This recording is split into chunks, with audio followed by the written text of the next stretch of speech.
ನೀವು ಅಧ್ಯಕ್ಷ ಅಂತ ಮಾಡಿದರೆ ಅವರ ಮಾತು ಸ್ವಲ್ಪ ಕೇಳಬೇಕು ನೀವು ಎಲ್ಲರೂ. ಅವ್ರು ಹೇಳ್ತಿದ್ರು ಕೆಲವರು ನಮ್ಮ ಮಾತು ಕೇಳಲ್ಲ ಸರ್ ಅಂತ. ಯಾಕೆ ಕೇಳಲ್ಲ ಅಂತ ಹೇಳ್ತಿದ್ದೀವಿ? ಕೇಳಬೇಕು. ಅವ್ರನ್ನ ಅಧ್ಯಕ್ಷರಂತ ಮಾಡಿದ್ದೀರ ನೀವು, ಅವ್ರ ಮಾತನ್ನು ಕೇಳುವಂಥದ್ದಾಗಬೇಕು. ಅವರು ಏನು ಹೇಳ್ತಾರೆ ಅದನ್ನು ಪಾಲಿಸ್ಬೇಕು, ಒಳ್ಳೆ ರೀತಿಯಿಂದ ಹೇಳಿರ್ತಾರೆ. ವೈಯಕ್ತಿಕ ಹಿಸಾಗ್ತಿದ್ದು ಏನು ಹೇಳಿರಲ್ಲ.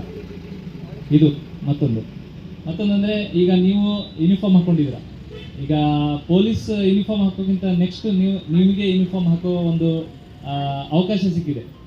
ಹಾಗಂತ ಹೇಳಿ ಯಾರು ನಾನು ನೋಡಿದ್ದೀನಿ ಸುಮಾರಷ್ಟು ಆಟೋದವ್ರನ್ನ ಯೂನಿಫಾರ್ಮೇ ಹಾಕಲ್ಲ, ಸುಮ್ಮನೆ ಫ್ಯಾಷನಾಗಿ ಹಾಕ್ಕೊಳ್ತಾರೆ ಯೂನಿಫಾರ್ಮ್. ನೀಟಾಗಿ ಯೂನಿಫಾರ್ಮ್ ಒಂದು ಹಾಕ್ಕೊಳ್ಳಿ. ಯಾಕಂದರೆ ಪಬ್ಲಿಕ್ಕು ನಿಮ್ಮನ್ನು ಯೂನಿಫಾರ್ಮ್ ಹಾಕಿದೆ ಅಂದರೆ ನಿಮ್ಮನ್ನು ಗುರುತಿಸ್ತಾರೆ.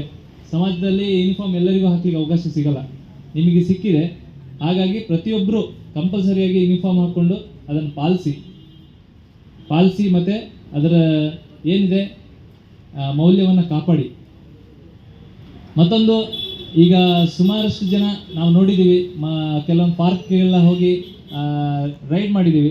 ರೈಡ್ ಮಾಡೋ ಸಂದರ್ಭದಲ್ಲಿ ಸುಮಾರಷ್ಟು ಆಟೋಗಳದ್ದು ಇನ್ಶೂರೆನ್ಸ್ ಇಲ್ಲ, ಡ್ರೈವಿಂಗ್ ಲೈಸೆನ್ಸ್ ಇಲ್ಲ, ಕೆಲವ್ರದ್ದು RC ಅಂತೂ ಇಲ್ಲ. 2016, 17, 18 ಹೋಗಿದೆ, ಆ ಆಟೋನ ಓಡಿಸ್ತಿರ್ತಾರೆ. ಸೊ ಅಂಥವ್ರಿಗೆ ನಾನು ಏನು ಹೇಳೋದಂದರೆ, ಇಲ್ಲಿ ನೀವು ಸುಮಾರು 110 ಆಟೋ ಇದೆ ಅಂತ ಹೇಳಿದರು. ನಾನು ಚೆಕ್ ಮಾಡಿದರೆ 110 ಆಟೋದು ಎಲ್ಲದು ಇದು ನಿಮ್ಮದು ಡಾಕ್ಯುಮೆಂಟ್ಸ್ ಇಲ್ಲ ಅಂತ ನಾನು ಭಾವಿಸ್ತೀನಿ. ಕೆಲವ್ರದ್ದು ಇರಲ್ಲ. ಸೊ ನಾನೇನು ಹೇಳ್ತಿದ್ದೀನಿ, ಹಾಗಂತ ಹೇಳಿ ನಿಮಗೆ ಹೆದರ್ಸ್ತಿಲ್ಲ, ನಿಮಗೆ ಅವಕಾಶಗಳು ಕೊಡ್ತಿದ್ದೀನಿ. ಈಗ ಇಲ್ಲಿಂದ ಸ್ಟಾರ್ಟ್ ಮಾಡಿ, ನೀವು ಒಂದು 15 ದಿನ ಟೈಮ್ ತಗೊಂಡು ನಿಮ್ಮ ಏನೇನು ಡಾಕ್ಯುಮೆಂಟ್ಸ್ ಇದೆ, ಏನು ಆಗಿಲ್ಲ ಡಾಕ್ಯುಮೆಂಟ್ಸು, ಅದನ್ನು ಮಾಡುವಂಥದ್ದು ಮಾಡ್ಕೊಳ್ಳಿ. ಅದನ್ನು ಕ್ಲೀನಾಗಿ ನೀವು ಇಟ್ಕೊಳ್ಳಿ. ಯಾವುದೇ ಒಂದು ಎಕ್ಸ್ಪೈರಿ ಆಗಿರೋ ಥರ ನೋಡ್ಕೋಬೇಡಿ. ಯಾಕಂದರೆ ನಿಮ್ಮ ಜೊತೆ ಒಂದು ಸಣ್ಣ ಮಕ್ಕಳು ಯಾರೋ ಪ್ಯಾಸೆಂಜರ್ ಬಂದಿರ್ತಾರೆ, ಯಾವುದೋ ಬಂದು ಗಾಡಿ ಏನೋ ಅನಾಹುತ ಮಾಡೋಗ್ತದೆ. ಆವಾಗ ಪಾಪ ನಿಮಗೂ ಅಲ್ಲ, ಆ ಪಾಪ ಹಿಂದ್ಗಡೆ ಕೂತ್ಕೊಂಡಿರೋ ಪ್ಯಾಸೆಂಜರಿಗೂ ಯಾವುದೇ ಒಂದು ಸೌಲಭ್ಯಗಳು ಸಿಗಲ್ಲ. ಅಂಥದ್ದೊಂದೆಲ್ಲ ಆಗ್ತದೆ. ಹಾಗಾಗಿ ನಾನು ಹೇಳ್ತಿದ್ದೀನಿ, ನಿಮ್ಮ ಟೈಮ್ ತೊಗೊಂಡು ಎಲ್ಲ ಡಾಕ್ಯುಮೆಂಟ್ಸನ್ನು ಕ್ಲೀನಾಗಿ ಮಾಡ್ಕೊಳ್ಳಿ, ನಿಮ್ಮ ಕಡೆ ಇಟ್ಕೊಳ್ಳಿ. ಪೊಲೀಸ್ನವರು ಯಾರೇ ಕೇಳಿ ಅದನ್ನು ನೀವು ಪ್ರೊಡ್ಯೂಸ್ ಮಾಡಿ. ಅಂಥ ವ್ಯವಸ್ಥೆಗಳನ್ನು ಮಾಡ್ಕೋಬೇಕು. ಯಾಕೆ ಮಾಡಬೇಕು? ನನಗೆ ಇವ್ರ ಪರಿಚಯ ಇದ್ದಾರೆ, ಅವ್ರ ಪರಿಚಯ ಇದ್ದಾರೆ, ಅದೆಲ್ಲ ಬೇಡ. ಮೇಲ್ನವರಿಗೆ ಯಾರಿಗೂ ಪರಿಚಯ ಇಲ್ಲ, ಗೊತ್ತಾಯ್ತಾ? ನಮಗೆ ಪರಿಚಯ ಇರ್ಬೋದು, ಬಟ್ ಮೇಲ್ನವರಿಗೆ ಯಾರಿಗೂ ಪರಿಚಯ ಇಲ್ಲ ಅಲ್ವಾ? ಬಂದಾಗ ಹೋಗ್ಬಿಡ್ತೀವಿ. ಹಾಗಾಗಿ ನೀವು ಅದಕ್ಕೋಸ್ಕರ ಆದರೂ ಅವರಿಗಾದರೂ ಹೆದರಿ ನೀವು ಡಾಕ್ಯುಮೆಂಟ್ ಎಲ್ಲ ಕ್ಲೀನಾಗಿ ಇಟ್ಕೊಳ್ಳಿ. ಮತ್ತು ಈ ನಮ್ಮ ಈ ಪರಿಸರದಲ್ಲಿ ತುಂಬ ಈಗ ಕೇರಳ ಬಾರ್ಡರ್ ಆಗೋದ್ರಿಂದ ಕಳ್ಳತನಗಳು ಮಗದೊಂದು ತುಂಬ ಆಗ್ತದೆ.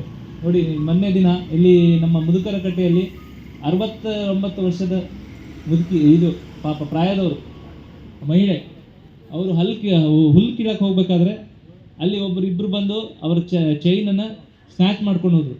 ನೋಡಿ ಎಂಥ ಅವಸ್ಥೆ.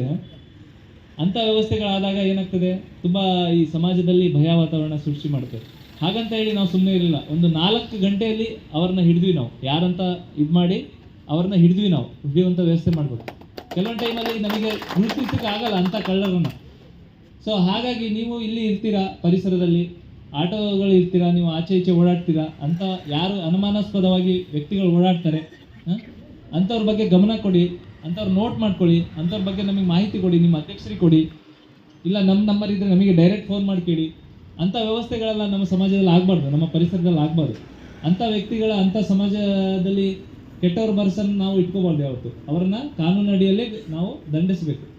ಸೊ ಹಾಗಾಗಿ ಅಂಥವ್ರನ್ನ ಜೈಲಿಗೆ ಕಳಿಸುವಂಥ ವ್ಯವಸ್ಥೆ ಮಾಡಿದ್ವಿ ನಾವು. ನೋಡಿ, ಅಂಥವ್ರಿಂದನೇ ನಾವು ಈಗ ಮೊನ್ನೆ ಸುಮಾರು ಒಂದು ತಿಂಗಳ ಹಿಂದೆ 200 ಲೀಟ್ರ್ ಡೀಸೆಲ್ ಕಳ್ಳತನ ಆಗಿತ್ತು ಅವರಿಂದನೇ ಆಗಿದ್ದು. ಸೊ ಹಾಗಾಗಿ ಅಂಥವ್ರನ್ನ ಯಾರಾದರೂ ನೀವು ರಾತ್ರಿ ಟೈಮಲ್ಲಿ ಲೀವ್ ಇರ್ತೀರಾ, ಎಲ್ಲ ಟೈಮಲ್ಲಿ ಎಲ್ಲ ಸಮಯದಲ್ಲಿ ಪೊಲೀಸ್ ಇರೋಲ್ಲ, ಪೊಲೀಸ್ ಮೇಲೆ ಹಾಕಬಾರ್ದು. ಪಬ್ಲಿಕರ ಕೆಲಸದ್ದು ತುಂಬ ಇದೆ. ಹಾಗಾಗಿ ಅಂಥವ್ರು ಯಾರಾದರೂ ಇದ್ದರೆ ಗುರುತಿಸಿ, ನನಗಾಗಬೇಕು ಅಂತ ಒಂದು ಕೈ ತೊಳ್ಕೊಬೇಡಿ, ಮನಸ್ಥಿತಿ ಇರಬಾರ್ದು. ಈಗ ನಮಗೆ ಇಲ್ಲಿ ಪರಿಸರದಲ್ಲಿ ಯಾರು ಫೋನ್ ಮಾಡಿದ್ರು, ಏನೇ ಗಲಾಟೆ ಆದ್ರೂ ನಮಗೆ ಕೇಳ್ತಾರೆ, ಏನಾಗಿದೆ ಅಂತ ಕೇಳ್ತಾರೆ. ನಮಗೆ ಅವರು ಇನ್ಫ್ಲುಯೆನ್ಸ್ ಮಾಡಲ್ಲ, ಏನಾಗಿದೆ, ಏನು ಸಮಸ್ಯೆ ಆಗಿದೆ, ಯಾರು ಸಮಸ್ಯೆ ಆಗಿದೆ ಅಂತ ಕೇಳ್ತಾರೆ. ಅಂಥ ಒಳ್ಳೆ ನಾಗರಿಕರಿರೋ ಟೈಮಲ್ಲಿ ಈ ಕೆಲಸನೂ ಜೊತೆಗೆ ಆಗಬೇಕು. ಬರೀ ನಾವು ಬೇರೆದೆಲ್ಲ ಯೋಚನೆ ಮಾಡೋದಿಲ್ಲ. ಆಟೋದವ್ರು ತುಂಬ ಕೆಲಸ ಮಾಡಲಿಕ್ಕಿದೆ, ತುಂಬ ಕೆಲಸವನ್ನು ಮಾಡ್ಬೋದು.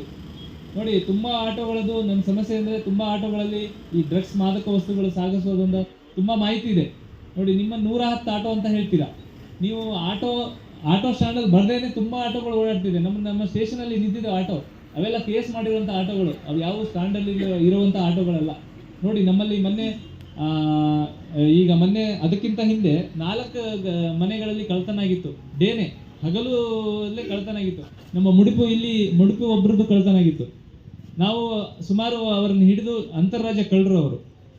ಸುಮಾರು ಒಂದು 15 ಕೇಸ್ ಟ್ರೇಸ್ ಆದವು ಅವರಿಂದ.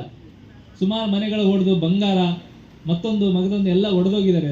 ಬರೀ ಅವರು ಬಂಗಾರ ಕಳ್ತನ ಮಾಡಲ್ಲ, ಅದರ ಜೊತೆಗೆ ಮನೆಯನ್ನು ಹಾಳು ಮಾಡಿ ಹೋಗ್ತಾರೆ. ಸುಮಾರು ದುಡ್ಡು ಖರ್ಚು ಮಾಡಿ ಆ ಬಾಗಲನ್ನು ಮಾಡಿರ್ತಾರೆ, ಎಲ್ಲ ಒಡೆದು ಗ್ಲಾಸ್ ಎಲ್ಲ ಒಡೆದು ಹೋಗ್ತಾರೆ ಅವರು. ಬರೀ ದೋಚ್ಕೊಂಡು ಹೋಗೋದಲ್ಲ. ಹಾಗಾಗಿ ಅಂಥವ್ರ ಬಗ್ಗೆ ಗಮನ ಇರಬೇಕು ನಿಮಗೆ. ಅಂಥವ್ರು ಓಡಾಡ್ತಿರ್ತಾರೆ, ಅಂಥವ್ರ ಬಗ್ಗೆ ನಮಗೆ ಸುಳಿ ಕೊಡಿ. ನೀವು ಸುಳಿ ಕೊಟ್ಟರೆ ನಾವು ಮುಂದೆ ಹೊರಿಲಿಕ್ಕೆ ನಮಗೆ ಅದು ರಹದಾರಿ ಆಗ್ತದೆ. ಸೊ ಇದರ ಬಗ್ಗೆ ಗಮನ ಕೊಡಿ. ಮತ್ತು ಏನಿದೆ ಅಂದರೆ ನಿಮ್ಮ ನಿಬಂಧನೆಗಳೇನಿದೆ ಎಲ್ಲ ಕರೆಕ್ಟಾಗಿ ನೀಟಾಗಿ ಪಾಲಿಸಿ. ಮತ್ತು ನಿಮ್ಮಲ್ಲಿ ಯಾವತ್ತೂ ಜಗಳ ಬೇಡ. ಯೂನಿಫಾರ್ಮಿಟಿ ಅದಕ್ಕೆ ಮಾಡಿರೋದು. ನೀವು ಯೂನಿಫಾರ್ಮ್ ಅಂದರೆ ಇದರಲ್ಲಿ ಯಾವುದೇ ಜಾತಿ ಯಾವುದೇ ಧರ್ಮ ಇಲ್ಲ, ನೀವೆಲ್ಲ ಒಂದೇ. ಗೊತ್ತಾಯ್ತಾ? ಆ ಬಗ್ಗೆ ಆ ನಿಟ್ಟಿನಲ್ಲಿ ಇರಲಿಕ್ಕೆ ಪ್ರಯತ್ನ ಪಡಿ. ಏನೇ ಸಣ್ಣ ಪುಟ್ಟ ಸಮಸ್ಯೆ ಆದರೆ ಅಂಥದ್ದೇನಾದರೆ ನಮ್ಮ ಗಮನಕ್ಕೆ ತೋರಿ. ನೀವು ಯಾವತ್ತೇ ಮ್ಯಾನ್ ಹ್ಯಾಂಡ್ಲಿಂಗ್ ಮಾಡಬೇಡಿ. ನೀವೇ ಆಗಿ ಡಿಸಿಷನ್ ತೊಗೊಳ್ಳೋದು, ನೀವೇ ಯಾರನ್ನಾದರೂ ಹೊಡೆಯೋದು, ಗುಂಪು ಸೇರೋದು ಅದೆಲ್ಲ ಮಾಡಬೇಡಿ. 4 ಜನ ಗುಂಪು ಸೇರಿದರೆ ಅದರ 4 ಜನ ಬಿಡಿಸುವಂಥ ವ್ಯವಸ್ಥೆ ಆಗಲಿ. ಅದಕ್ಕೆ ಫಸ್ಟಿಗೆ ಯಾವ ಧರ್ಮ ಯಾವುದೇ ಜಾತಿಗಿಂತ ಒಂದು ಮನುಷ್ಯತ್ವ ಅನ್ನೋದು ಇಂಪಾರ್ಟೆಂಟ್. ನಾವು ಇಲ್ಲಿ ಬಂದಾಗ ಯಾವುದೇ ಜಾತಿ ಇರಲಿಲ್ಲ, ನಾವು ಮೇಲಿಂದ ನಾವು ಹಾಗೆ ಬಂದಿರೋದು. ನಾವು ನಮ್ಮ ಕಟ್ಟುಪಾಡಿಗೆ ನಾವು ಬದುಕಲಿಕ್ಕೆ ಎಲ್ಲ ಮಾಡಿಕೊಂಡಿರೋದು. ಸೊ ಅಂಥ ವ್ಯವಸ್ಥೆಯಲ್ಲಿ ನಾವು ಬದುಕಬೇಕು. ಒಳ್ಳೆ ರೀತಿ ಆಗಲಿ, ಎಲ್ಲರಿಗೂ ಒಳ್ಳೆಯದಾಗಲಿ. ಧನ್ಯವಾದಗಳು.